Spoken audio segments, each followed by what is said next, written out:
So, welcome, ladies and gents, to episode 7 of From Country Lad to Upstart Crow. We're getting nearer to the Upstart Crow bit of the title.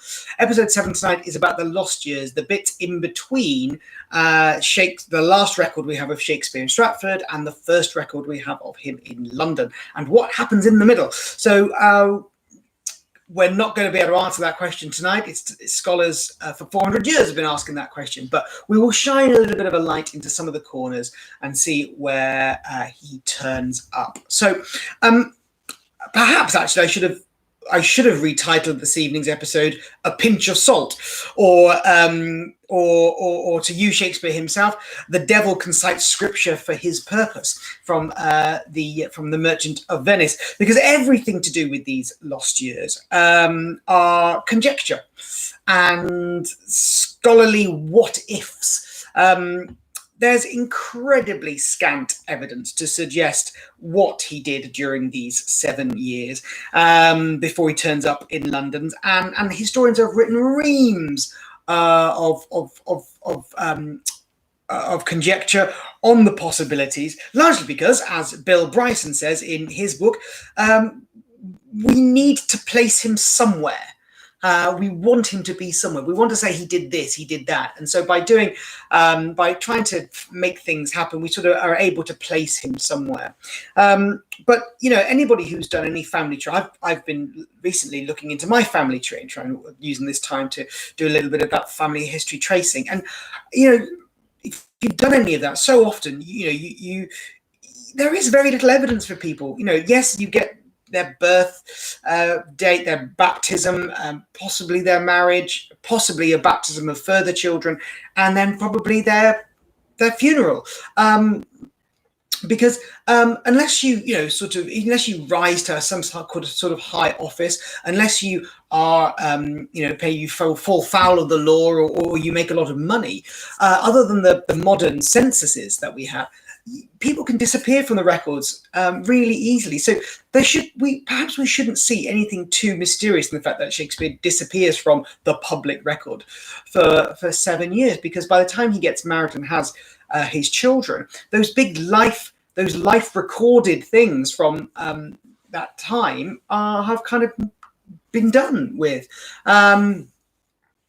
And it would certainly suggest that, because we don't have any records, certainly in the Stratford records, of him becoming an alderman, following his father's footsteps as being a justice of the peace and those sort of things, we'd suggest that he does remain a fairly quiet, or takes on a quiet life in Stratford. He doesn't become Stratford schoolmaster. He's not there in any of those records.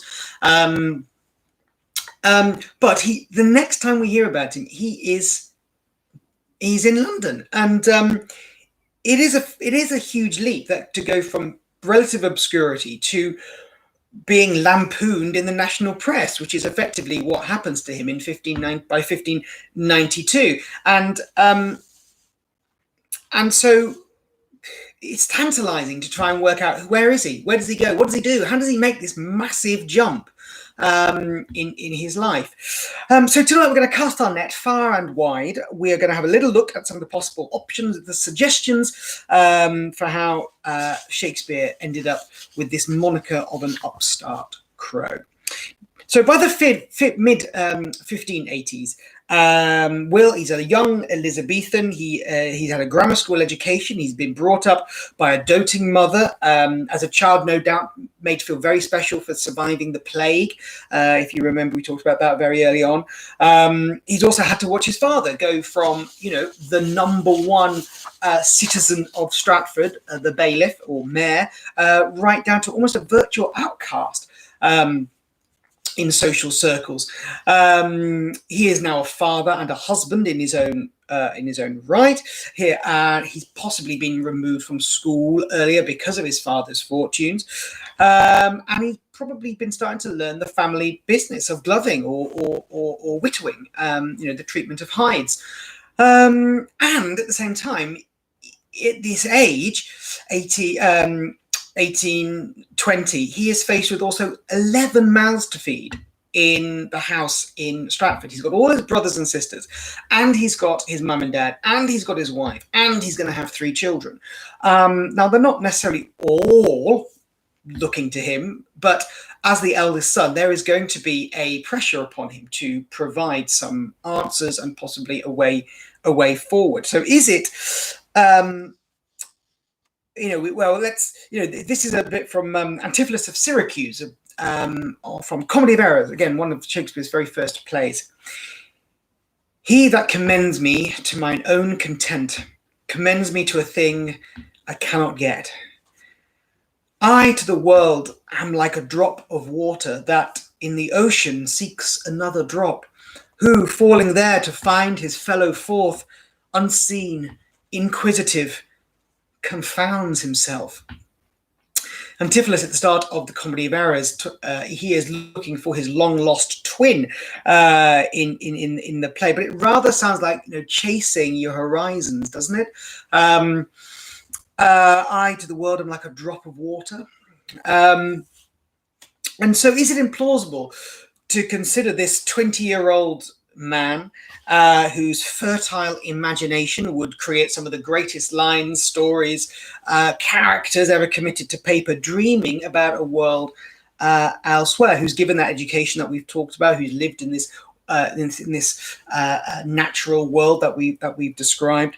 His father did it. His father, broke with tradition. He wasn't going to be a farmer. John, he left Snitterfield and he came to the town. He made himself a glover and he found a profession.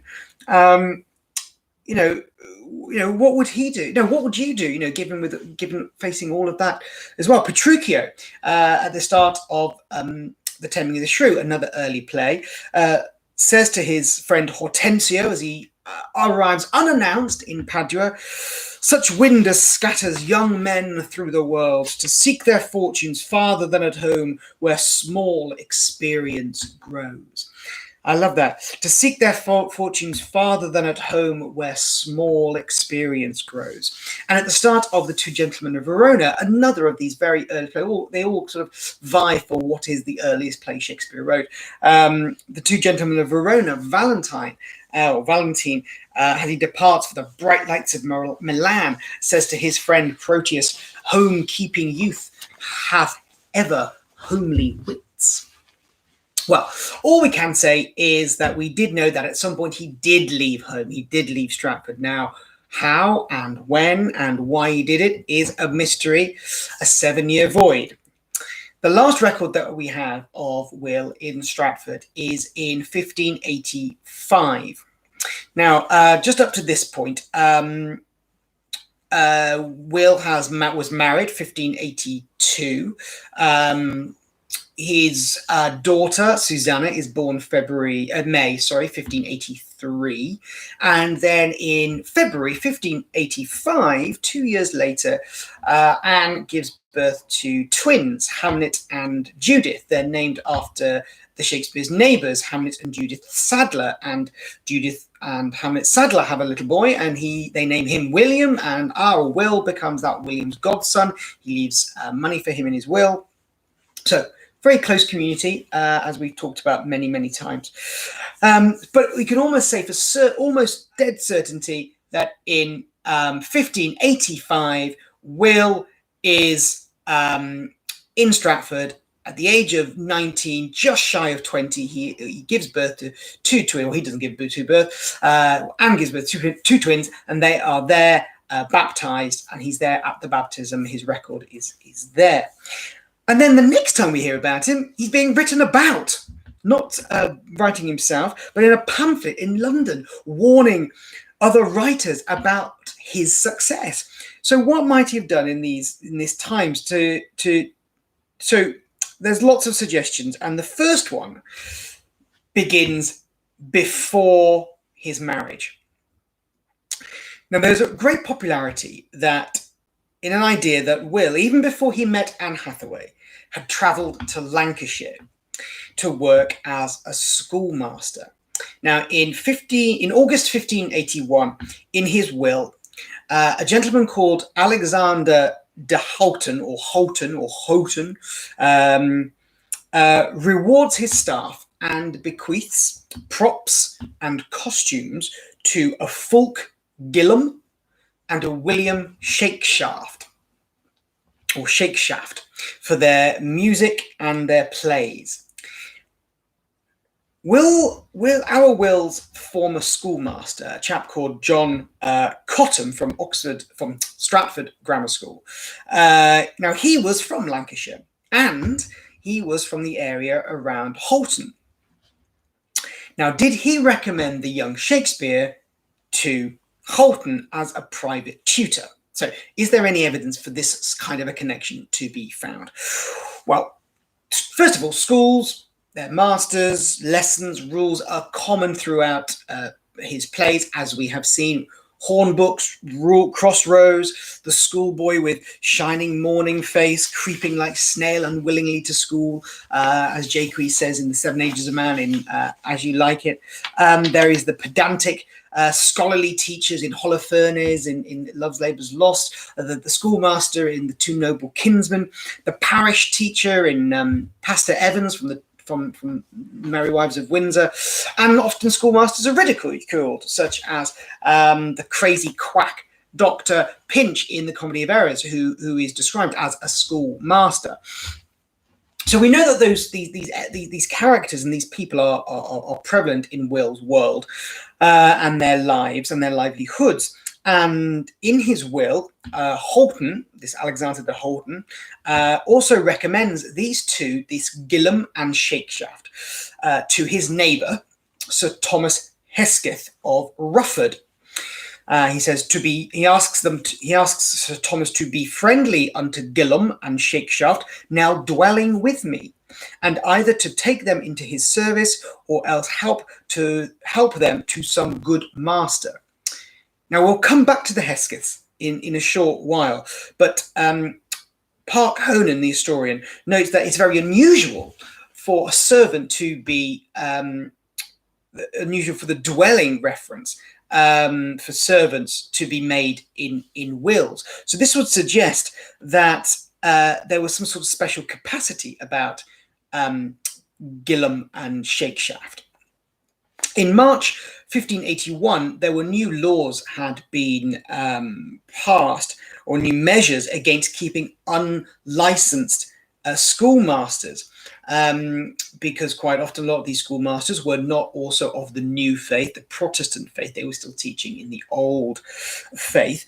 And if this is what these two were, this Gilham and Shakeshaft were unlicensed schoolmasters, then it may well have been safer to pass them off as players or entertainers. And the religion does come up here, and there is quite an important connection.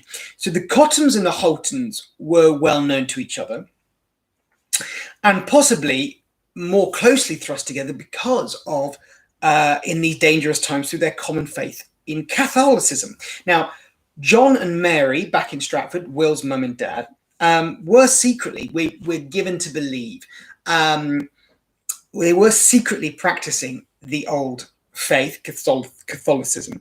And it's very possible, therefore, that Will found favour with the Lancashire Catholic families. Remember, these networks are very close, but they're very wide-ranging. John Cottam, Shakespeare's schoolmaster at Stratford Grammar School, his brother trains as a Jesuit in Rome.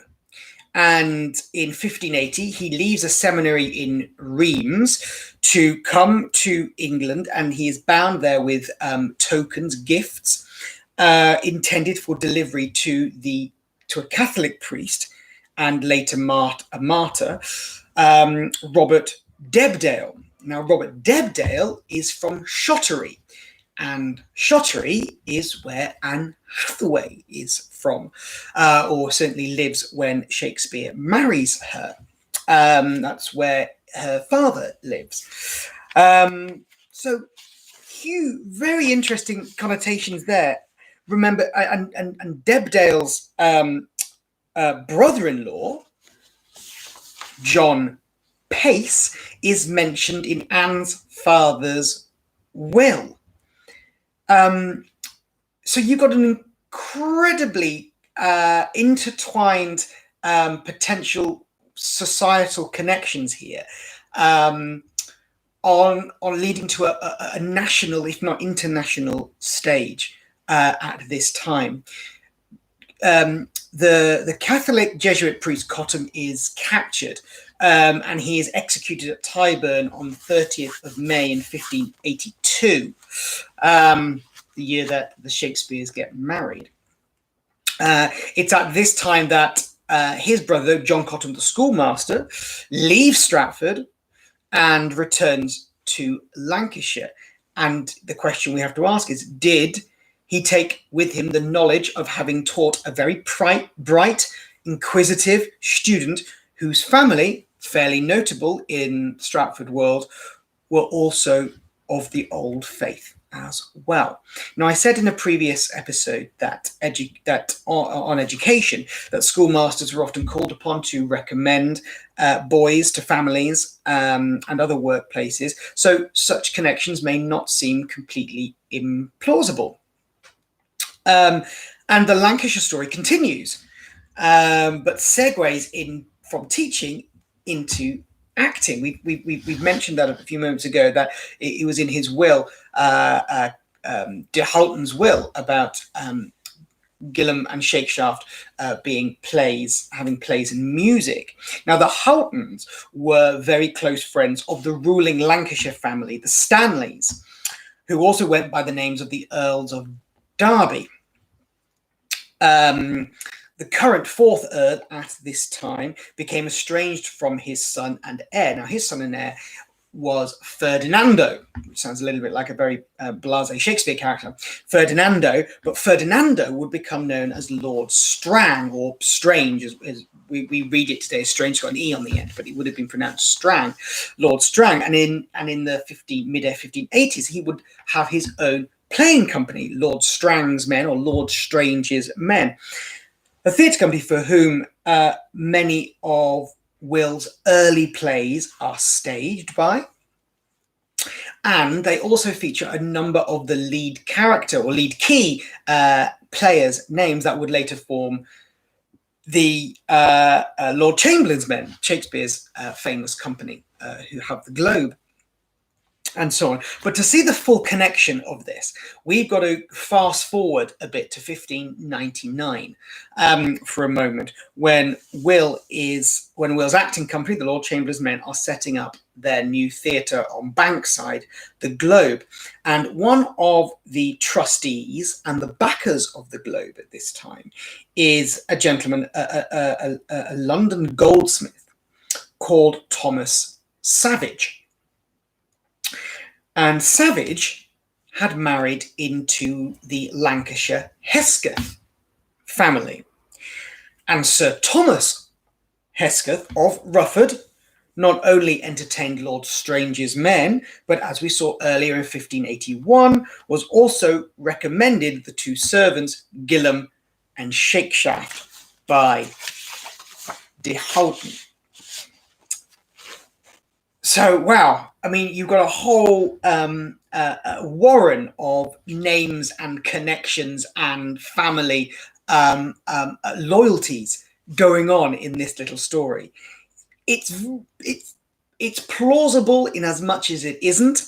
I think that through these connections, Will could have made his very first connections in the acting world. There's no reason not to suspect that that is not plausible. Indeed, it is plausible if this is him.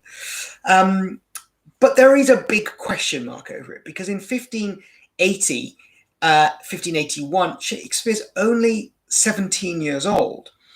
There are records that in the area around Halton in Lancashire, there are 7 families going by the name of Shakeshaft. 3 of them include young men by the name of William.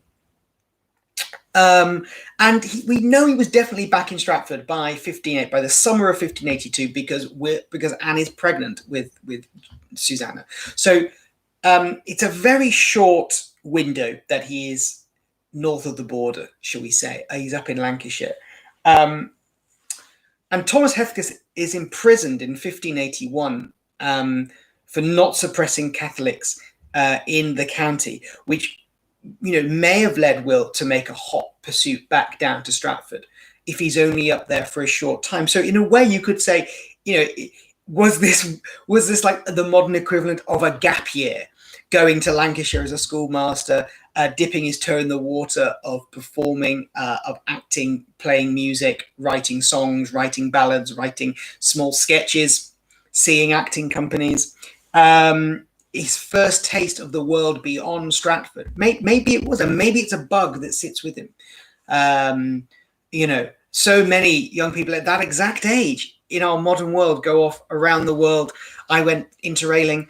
You see so many things, you bring back so many ideas with you that can color your life from what you want to do next. Is it so impossible to suggest that that may have been a possibility for Will? Just because it's 400 years ago, do we have to say, no, it's not possible? Just because there's no facts to support it either way, you have to suggest that it could be possible. Anyway, we will come back to the acting in a moment. There are some other suggestions that what Will might have done in this interim period. Another notion is that he became a provincial lawyer. Now, this is only a notion. There's no suggested hard evidence like we've just been talking about here. It's not that it's hard evidence, but there's evidence to suggest he was in any particular places. But the plays do abound with references to law and lawyer speak, if you like. Certainly, his grammar school education would have set him up for a career in law if he had gone on to university. And Thomas Kyd, the writer of the first great Renaissance play, the Spanish Tragedy, he was to begin with a lawyer's clerk. So that could have easily been a career path for Shakespeare, becoming a lawyer's clerk. And part of being a lawyer, of course, is to be a performer of some kind, standing up there, giving your summations and drawing the pictures with your words of the defendant or the plaintiff's storylines. And of course, some of the great frequenters of the playhouses of this time and theatre were lawyers and their clerks. First, let's kill all the lawyers, cries Jack Cade in Henry VI Part 2, which I'm sure would have had a huge response, 400 years ago, just the same as it does every time today in the theatre as well. But the lawyer element, the lawyer notion comes from a place that his grammar school education would have given him the grounding to start that path. The plays are littered with references to law, so that's where that particular notion comes from. There's no suggested evidence, as scant as it may be elsewhere, to suggest that he went into law of some kind in these 7 years. Another suggestion, and one perhaps more fanciful, but it earns merit, again in a similar way because of the lawyer connotations, is that he became a soldier. He went to seek his fortunes on the continent in the Dutch wars. Now, you might find this quite a fanciful idea. Well, there's a wonderful book, and I don't know if it's still in print. It was written in 1949 by a gentleman called Duff Cooper, called Sergeant Shakespeare. And in it, he discusses this very theory, hence the title. It's a fascinating book. To give you a pot, I won't give you too much of it, because it'd be great if you dig it out from some library shelves or maybe find it on the internet. But the story goes that in 1585, the Queen appointed Robert Dudley, the Earl of Leicester, her commander-in-chief, to send an expeditionary force over to the Low Countries. Now, remember, a couple of episodes ago, Robert Dudley, his country pile is Kenilworth Castle, just 13 miles from Stratford, where that big pageant was, where Elizabeth goes by on the dolphin's back, and so on and so forth. So Duff begins his discussion in his book with a letter. And this letter is sent from Sir Philip Sidney, who is Leicester's nephew. And Philip Sidney is writing a letter to his friend in 1586, which says, "I wrote to you a letter by will." Capital Will, not small will. "I wrote to you a letter by will, my Lord of Leicester's jesting player, enclosed in a letter to my wife, and never had answer thereof.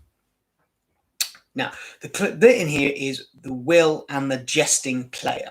So, was the jesting player our Will, or could it have been William Kemp?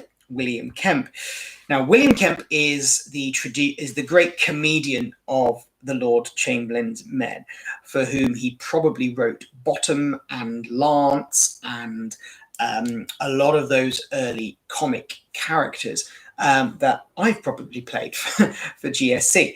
But it's also Will, also the chap who leaves the company, and Morris dances his way over 9 days to Norwich. He's a massive local celebrity in his he's a national celebrity in his own right. But is it Will Kemp or is it Will Shakespeare that Philip Sidney is referring to? Well, the Earl of Leicester was one of the leading patrons of the arts, and he had his own troupe, and the Earl of Leicester's men would later become known as the Queen's Men. And they feature in our story in a few moments' time. In his book, Duff Cooper rather whimsically suggests that Leicester may have seen Will or shrewdness in Will, his quick wit and his discretion, and the perfect combination of taking messages backwards and forwards, and so he employs him as a messenger. It's very possible that Will Kemp does spend a lot of time on the continent. Will Kemp, as well as performing with the Queen's men and Lord Leicester's men, he does actually spend a lot of time also on the continent performing for himself. He's in Italy, he's in France, he's in Rome, he's in Germany. It's very possible that this Will is Will Kemp and not our Will, but bear with us for a sec, because Shakespeare's plays know an awful lot about warfare, and those first tranche of plays, the plays that really make his name, in fact, as we shall see, are his history cycle of plays, the Henry IV and the Henry VI plays, and that kind of soap opera of British history. Here's I'm going to read you a little passage here from Henry VI, Part 1, where about the siege of Orleans. And though it's not poetic, it does smack of a first-hand knowledge of some kind. It's about the siege, and he talks about part of the battle at this point. No leisure had he to enrank his men. He wanted pikes to set before his archers, instead whereof sharp stakes plucked out of hedges they pitched in the ground confusedly to keep the horsemen off from breaking in. More than 3 hours the fight continued, where valiant Talbot above human thought enacted wonders with his sword and lance. Hundreds he sent to hell, and none durst stand him. Here, and everywhere enraged he flew. You got a lot of references there. He wanted pike to be set before his archers, whereof sharp stakes plucked out of hedges they pitched in the ground confusedly. Higgledy-piggledy.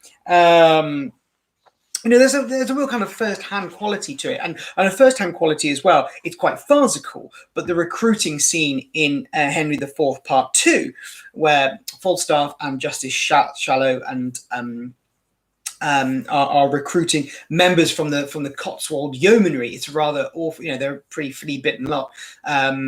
And Falstaff is 9 sheets to the wind, but it is an observed piece of how local recruitment militia men are pressed into arms. So we don't, unlike Christopher Marlowe, for whom we have documented proof that he was a spy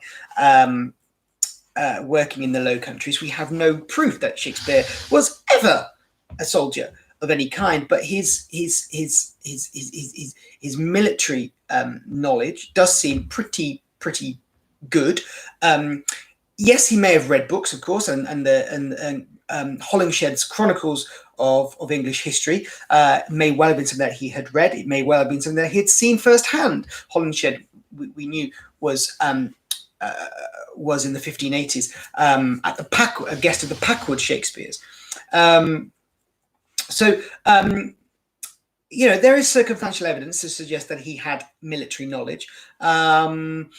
His father, and local people would have been called upon to call up militia at certain times. His father, dodges fines for this and refuses to do it at certain points in his life. So you could say, well, that's where he's got that knowledge from. But on the other hand, there is some specific sense of a background of military aspect. And if you have a read of Duff Cooper's book, he goes into a lot more detail to prove his point. And there is some really interesting, shall we say, anecdotes that you could go, well, that could be Will. And is Will the jesting player? Who knows? So that's soldiering. But often, with these sorts of things, we want to look for a catalyst, a spur to events. We want to look for the reason. Why did he become a soldier? Why did he go to Lancashire? Why did he do these sorts of things? We're not happy with our heroes of history that they just sort of find themselves doing this because they're good at it. Unlike all of us who just seem to end up in our ways of life through one step or another. But for some reason, we want to find that one thing that spurs him on, the next thing that makes the big difference in their lives. And before we finish up tonight, we should look at a couple of those. And one of them is probably the most famous thing that he's known for, or the underhand thing he's known for, and that is poaching deer, the poaching myth. And it's supposedly one of the reasons why Will upped sticks and left Stratford at this possible time. The story goes that being down on their luck, the Shakespeares, Will had to basically fend for themselves, and desperate to feed his huge family, he took to poaching deer and rabbits from from Charlecote Park. Now, Charlecote was the home of the largest local landowner, Sir Thomas Lucy. And the story goes that Will is caught and he is beaten and he's imprisoned. But upon release, he writes a scathing ballad about Lucy and pins it to the Charlecote gates. And the ballad is traced back to Shakespeare, and he's forced to leave Stratford. Now, it is true that Lucy was a Puritan. He was a justice of the peace, and he is in part responsible for bringing down Edward Arden. Now, Edward Arden was a relative of Shakespeare's, of his mum, Mary.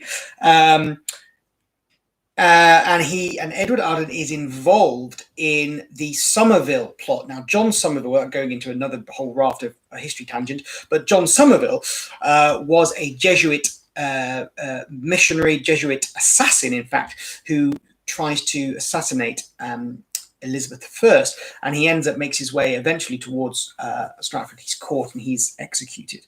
But the Ardens did shelter him when he first arrived in England for his mission to assassinate the Queen. So again, we're touching world events, touching on Shakespeare's doorstep.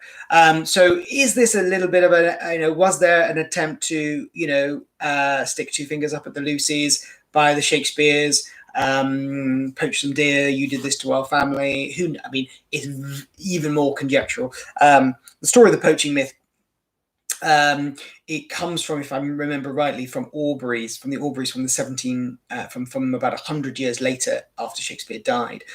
So do a little Google on the poaching myth, and you'll see the origins of that story there. So it's lovely. It's a fanciful idea, but it is a myth.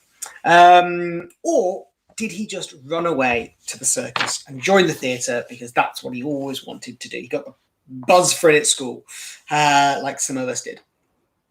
Well, there is a possibility. There is a possibility that he might have done, because for a moment we've got to accept that Will was an artistic, a creative talent, a passion for beauty, expression, and sensitivity of the world around him, because that's what he writes. And if you've got to, and that doesn't happen overnight. You don't just suddenly turn on a tap and become creative. It's there within you. It's part of who you are, your expression. And So given to his leanings to the arts and his exposure to plays and pageants as a boy, as we've talked about, through church, through school, the rooms are getting a bit tight and small on Henley Street. What would you do if a theatre company came your way and said, do you want to join us? And if he did benefit from a gap year in Lancashire, playing some music, doing some bit parts, doing a bit of playing, is it so fantastical to think that touring companies, as we discussed a couple of weeks ago, such as Berkeley's Men, Leicester's Men, Queen's Men, Worcester's Men, they all visited Stratford and Coventry during Will's childhood. And in 1583, Francis Walsingham, Elizabeth's spy master, put together a troupe of actors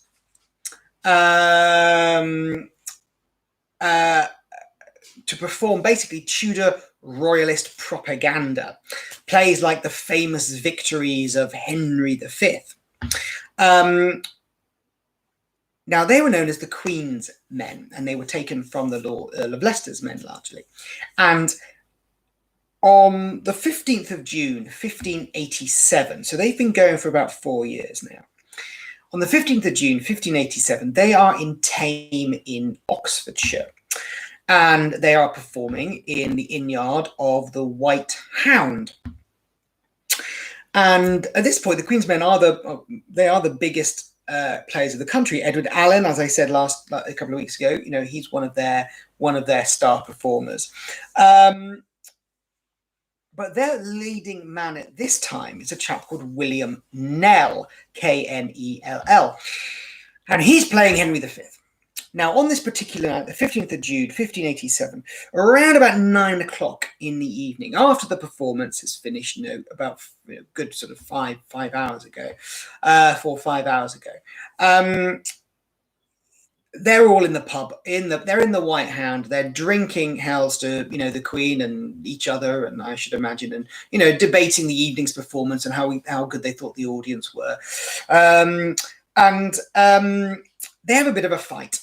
And Will gets into a fight with another actor. What the fight is over, we don't know, but the yeomanry are called in to stop the fight, and in the ensuing scuffle, Knell is killed with a sword through his neck. So he dies that night. And one of the next stops on the tour after Thame is Stratford, and the Queen's Men are one actor short. Now, I don't think we should necessarily believe that. Therefore, Will kind of found this out and went, yeah, I'll do it, because no theatre company, first of all, is ever going to arrive in town advertising that their leading man is dead, and that they're an actor down and they're going to have to pull it together somehow. But there's some really interesting circumstantial evidence around this story, because two members of the Queen's Men were local lads.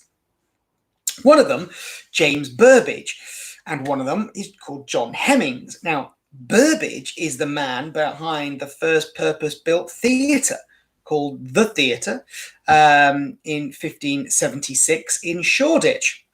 And his son, Richard Burbage, will become the man for whom Shakespeare writes Hamlet and Macbeth and Lear and Othello and all the kings. And there were Burbages, though, in Stratford at this time. In 1555, there was a Burbage as mayor. John Shakespeare, Will's dad, leases a house to a William Burbage in 1582. And there's later a court case between them about 6 years later. And whether these are all one and the same Burbages or cousins, who knows?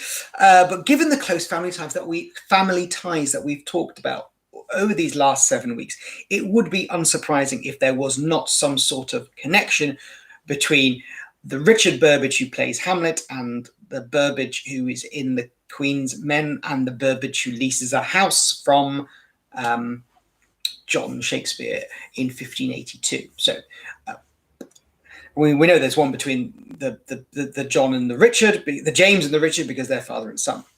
The other chap is John Hemmings. Now, John Hemmings was another local lad from Droitwich, about 20 miles from Stratford, a bit more local to Worcester. I remember going there as a kid to Droitwich Spa. It's got an open-air Lido. Now, but Hemmings would become one of the double act, Henry Condell being the other one, who would later compile the complete works of Shakespeare's works, the first folio in 1623. Hemmings would be remembered in Shakespeare's will, and in fact, this Hemmings actually goes on and marries William Knell's widow, the chap who was killed in that pub fight in Tame in Oxfordshire. So, and we know that the first history plays attributed to Will bear very close resemblance to many of the plays staged by the Queen's men in the 1580s. Richard III, King John, Henry V are all based on original plays that the Queen's men had in their repertory in the 1580s. The Queen's men, they toured the whole country. In June 1588, they are in Plymouth. In June 1588, what happens? The Spanish Armada appear on the horizon while Francis Drake is playing bowls. If Will is with them from this time, 1587, 1588, it's very possible that he could have seen the Spanish Armada arriving over the horizon at this point. Just because there's no evidence to say that he wasn't, doesn't necessarily mean to say that he was. And vice versa. So he could well have been there. All of this time, if he's on the road with the Queen's men at this time, he is honing his talent, his skill. He's playing bit parts. He is rewriting gags or bits that didn't work so well the night before. Maybe he's taking some of those larger plays. The history of Henry V that they were performing that night in Tame does become the blueprint for Henry V. He has a comedy character called David, which Shakespeare completely gets rid of. But it forms the basis of that history play that we know, Once More into the Breach, Dear Friends. So at this time, he's being given access. So clearly, if these plays form part of their repertory, he is going to be well known very shortly as a playwright with similar companies and that company, and those plays form the basis of these. From these earlier plays, then he's got to have been involved somewhere, and he's got to have made those jumps, those career connections somewhere along the line, surely. Of course, there's, like I said at the beginning, there's no evidence to tell us how he got to where he did, but we did know that he got there, and he got there quickly. So much so that by 1592, the wishes of a dying, prolific writer records a warning to his contemporary writers from the universities that all should be aware of actors and newcomers, especially an upstart crow beautified with our feathers, that with his tiger's heart wrapped in a player's hide supposes he is as well able to bombast out a blank verse as the best of you, and being an absolute Johannes factotum, in his own conceit, the only shake scene in a country. Now, the chap who wrote that was Robert Greene. It was in his Groat's Worth of Wit, published in 1592, and it makes not only a direct pun on Will's name, a shake scene, but also and his lowly origins, but also it bastardizes a quote from what was then the playwright's biggest hit, what we know today is Henry VI, Part 3, where the Duke of York is referring to Queen Margaret of Anjou. He says, "Oh, tiger's heart wrapped in a woman's hide." And he says here, a tiger's heart wrapped in a player's hide, a Johannes factotum, a jack of all trades. He's a writer, an actor. He can do this, he can do that. That's when that's when we take it to be his first reference to him hitting the big time in London, 1592.